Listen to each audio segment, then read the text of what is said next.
पूजा पाठ होई भैया। प्रसादी बांट दो। लाई है प्रसादी लाई है बा लेके आई है। कल लेके आई होगा बा दुगो आलू एक हो गया। इतना लोग देखा जगन ओमे सबके हो जाई। बा सबके घर के चुआवल जाई केरवा राहुल भैया के दिया जाई। अपन प्रसाद अपने लगे धरा ठीक है। ए भैया भक्ति भजन हो गई तनी से कोनो एक लाइन के गुरुजी गीत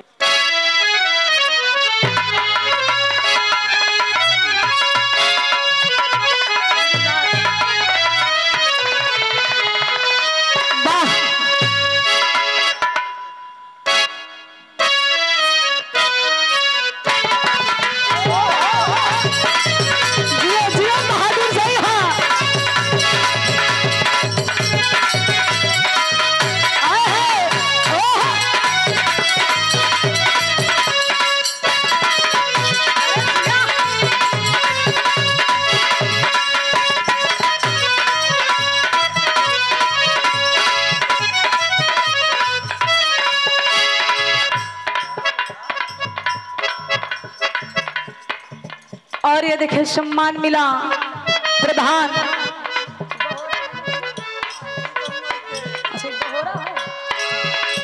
सम्मानित प्रधान जी आरती जायसवाल पत्नी रामेश्वर प्रसाद जायसवाल प्रधान जी के कर कमलों से शानदार 101 रुपया के आशीर्वाद वर्तमान प्रधान हवन भैया वर्तमान है।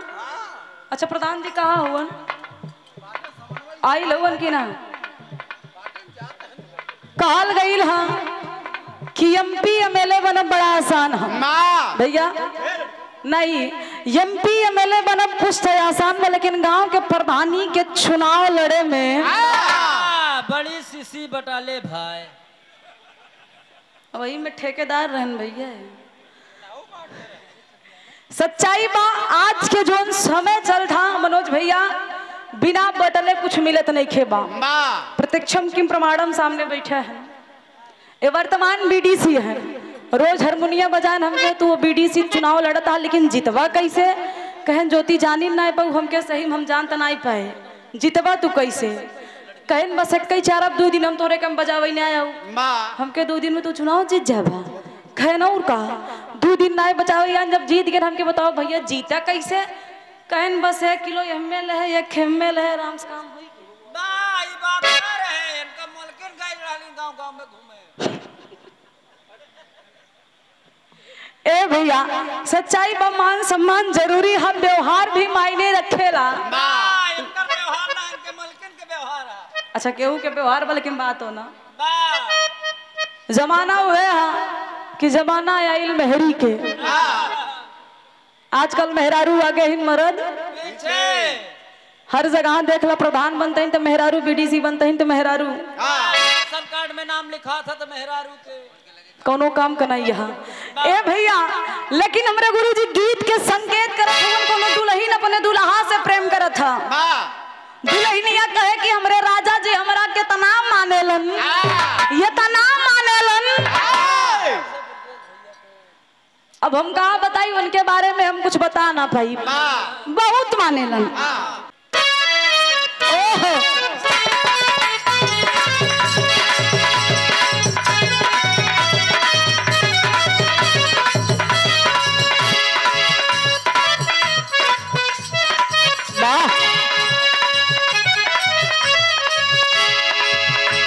कि हम तार गई नी हो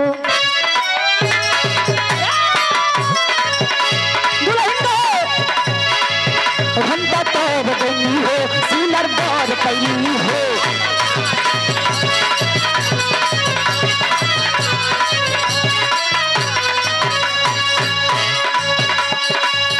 अपना राजा के प्यार में संवार गई हो। घर मालकिन जयप्रकाश पाल पीडब्ल्यूडी में आप कार्यरत हैं। आपकी धर्म पत्नी नेहा पाल ये भाभी की तरफ से शानदार 500 रुपए का आशीर्वाद बहुत बहुत प्रणाम आशीर्वाद के प्रतीक्षा सकल समाज के प्रणाम मालिक से यही कामना बा कि आज के बने वाला ये जोड़ा बर वधू के है जैसे गंगा जमुना में पानी, वैसे दुल्हा दुल्हन की जवानी। जिंदगानी चाटी गया, जब जिंदगानी रही तो जवानी अबे करी, जब जवानी रही तो जिंदगानी रहबे करी। कन्या की चाची जी बहुत बहुत प्रणाम है, सकल समाज के प्रणाम आशीर्वाद के प्रतीक्षा है। लेकिन कहा था दुल्हन का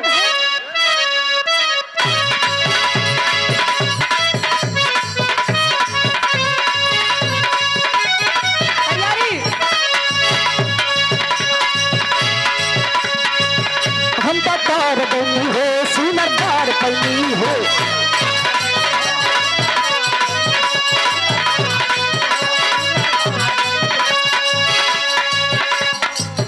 अपना राजा के प्यार में समार गई हो।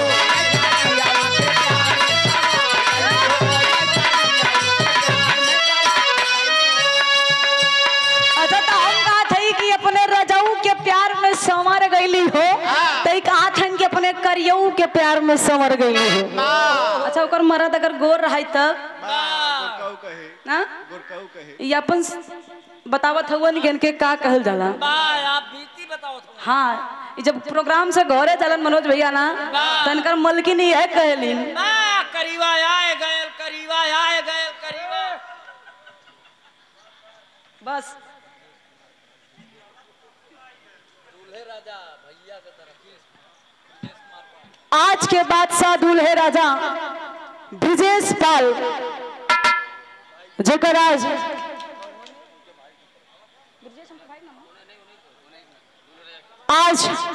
भगवान राम के जगह दर्जा दिहल जाला। सुंदर जोड़ा में सोहरा बांध के आइल हुआ। ये भैया की तरफ से शानदार 500 रुपए का आशीर्वाद। मालिक से कामना बा कि आपकी जोड़ा सलामत रहे, 7 जन्म तक बरकरार रहे। सकल समाज के प्राम आशीर्वाद के प्रतीक्षा बा। लेकिन ए भैया दुल्हनिया बतावत बा का कहे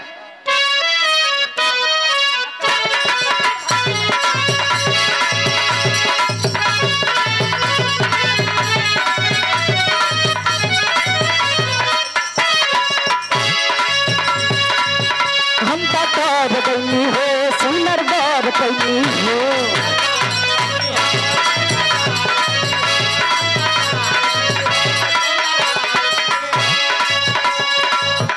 अपना राजा के प्यार में समार गई हो।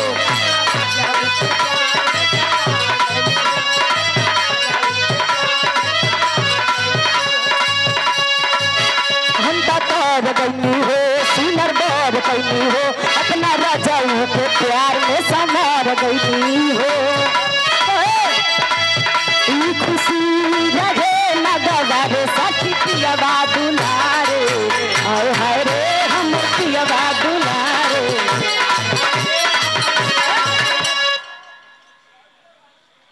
ये शानदार 200 रुपए का आशीर्वाद हमारे धर्म के बड़े भैया बिरहा के श्रोता सम्राट, एक श्रोता होलन भैया, एक श्रोता सम्राट होलन। जैसे गवैया में आजकल सम्राट चलत हुवन, तो सच्चाई है कि रियलिटी में श्रोता सम्राट हुवन। प्रतापगढ़ की ऐतिहासिक धरती से चलकर आए दरोगा यादव गीतानगर की धरती से। बड़ा ही आशीर्वाद प्रेम अमरे भैया कहीं भी हमारे बिरहा रहे भैया, चाहे जहाँ रही चाहे जितनी दूरी पर, बस इनके खबर होए के चाहिए। जान ला अपन फटफटी उठाए ले पहुंच जाएंगे। हाँ हाँ हो बहुत आशीर्वाद मिले। शानदार 200 रुपया के आशीर्वाद है। सकल समाज के पहले की प्राम आशीर्वाद के कामना है। कहे अंतरा के भाव में का कहे गुरु जी,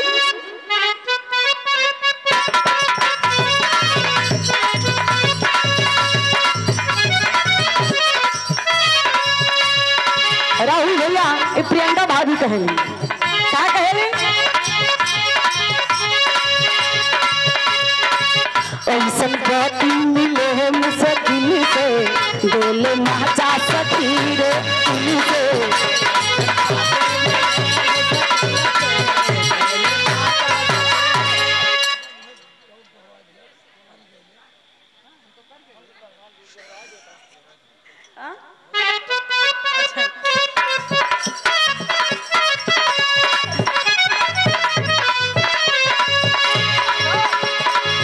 ऐसन पति मिले मुश्किल से दिल महाजा सखी रे दिल से।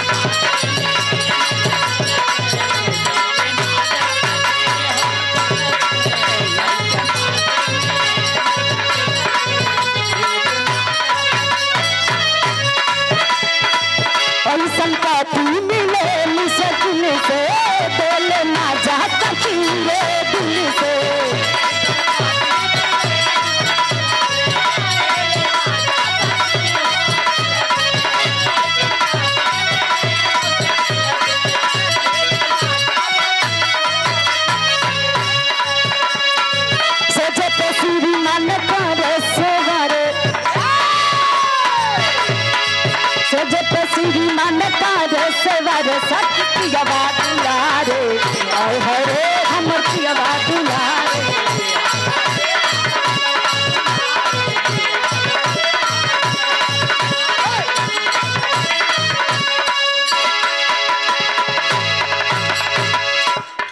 अच्छा हम ये कहे हैं खातन आए हाय रे हमर पिगवा धोंगारे।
ना मिलल बाटे हाय हाय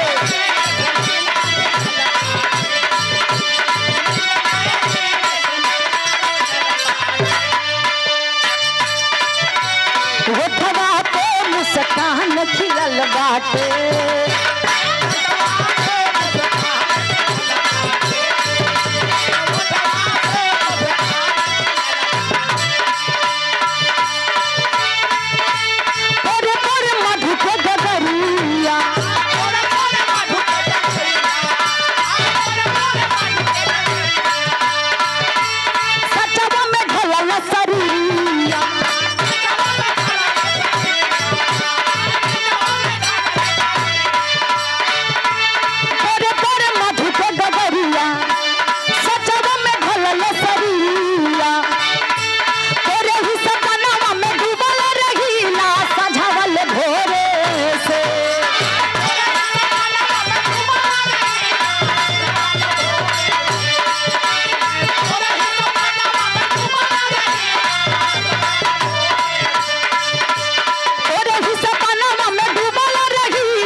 भैया